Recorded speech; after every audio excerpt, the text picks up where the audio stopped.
Movie review ও Romeo, প্রেম কম কোপাকুপি বেশি। Genre crime, drama আর এক বালতি রক্ত। ডিউরেশন ১৭৮ মিনিট, কিডনি শক্ত করে বসবেন। গল্পের নিনজা সামারি। সালটা ১৯৯৫। মুম্বাইয়ের এক চিপায় থাকে আমাদের হিরো উস্তারা, শাহিদ কাপুর। নাম শুনেই বুঝতেছেন পাবলিকের দাড়ি কামানো না, বরং পাবলিকের গলা কামানোই তার কাজ।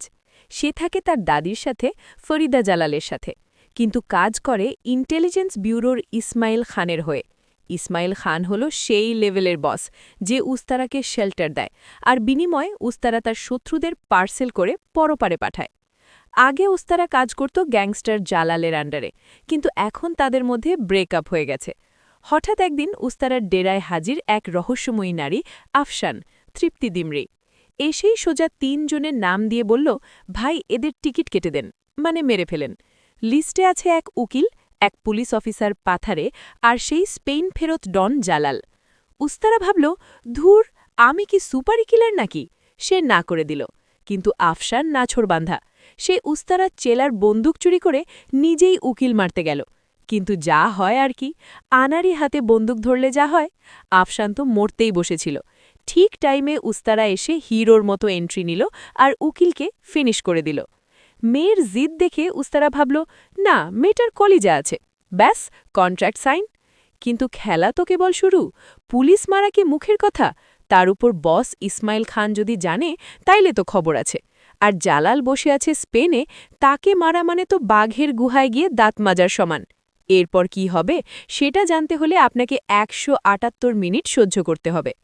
স্টোরি ও ডিরেকশন রিভিউ। সতর্কবার্তা, লজিক খুঁজবেন না।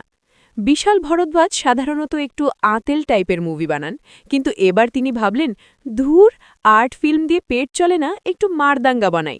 কামিনে মুভির পর তিনি আবার মাসালা জনরায় ফিরেছেন। তবে ভাই, মুভিতে ভায়োলেন্সের যে বহর, মনে হচ্ছে ডিরেক্টর সাহেব রণবীর কাপুরের অ্যানিমাল মুভিটা একটু বেশি সিরিয়াসলি নিয়ে ফেলেছেন। রক্তারক্তি আর হার্টব্রেক, এটাই এখন ট্রেন্ড, আর উনিও সেই স্রোতে গা ভাসাইছেন। ভিজুয়ালি মুভিটা অস্থির।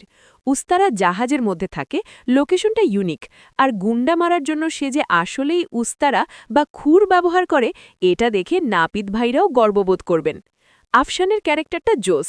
সে শুধু কান্নাকাটি করা নায়িকা না, দরকার হলে বন্দুক নিয়ে দৌড়ানি দিতেও পারে। এটা ভালো ছিল। তবে ভাই, ১৭৮ মিনিটের মুভি। ফার্স্ট হাফে জমে ক্ষীর, কিন্তু সেকেন্ড হাফে গিয়ে মুভিটা যেন হাঁপিয়ে যায়। মনে হয় ডিরেক্টর নিজেই ভুলে গেছিলেন গল্প কোন দিকে নিবেন।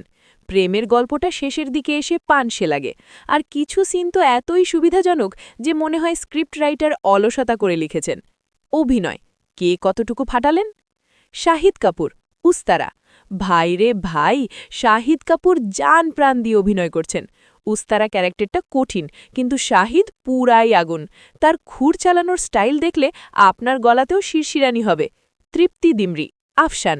ন্যাশনাল ক্রাশ তৃপ্তি আবারও প্রমাণ করলেন তিনি শুধু ক্রাশ খাওয়ার জন্য আসেন নাই, অভিনয়টাও পারেন। লায়লা মাজনু আর বুলবুলের পর এখানেও তিনি ফাটাফাটি। তার সাইলেন্ট এক্সপ্রেশনই যথেষ্ট। অবিনাশ তিওয়ারি, জালাল। লেট এন্ট্রি নিছেন, কিন্তু যতক্ষণ ছিলেন স্ক্রিন কাঁপিয়েছেন। নানা পাটেকার, ওনার কথা আর কি বলবো, উনি থাকা মানেই বিনোদন। সিরিয়াস সিনেও উনি যেভাবে ডায়লগ দেন, হাসি আটকে রাখা দায়। অন্যান্য, দিশা পাটানি গ্ল্যামার বাগাতে এসেছেন, আর কি আইটেম সং স্পেশালিস্ট আর কি, আর বিক্রান্ত মেসি ক্যামিওতে ভালোই ছিলেন। মিউজিক আর টেকনিক্যাল। বিশাল ভরদ্বাজের মুভি মানেই গান হবে মাখন, কিন্তু হায় কপাল, ও রোমিওর গানগুলো শুনে মনে হলো এটা কি আদৌ বিশাল স্যারের কাজ। গানগুলো কাহিনীর সাথে যায় ঠিকই, কিন্তু লুপে শোনার মতো না। তবে ব্যাকগ্রাউন্ড মিউজিক, বিশেষ করে স্পেনের সিনগুলোতে, একদম টপ ক্লাস। সিনেমাটোগ্রাফি আর অ্যাকশন দৃশ্যগুলো জবরদস্ত।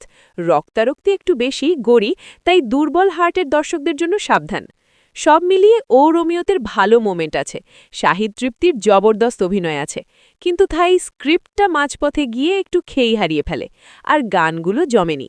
বক্স অফিসে হয়তো অ্যাভারেজ ওপেনিং পাবে, কিন্তু হিট হতে হলে কাল থেকে পাবলিকের মুখে মুখে উস্তারার নাম থাকতে হবে। আমার রেটিং ৩/৫। শাহিদের জন্য ২ আর তৃপ্তির জন্য ১। বাকিটা ইতিহাসের খাতায়। যদি রক্ত ভয় পান আর ৩ ঘন্টা বসে থাকার ধৈর্য না থাকে, তাইলে ইউটিউবে ক্লিপস দেখে নেওয়াই ভালো।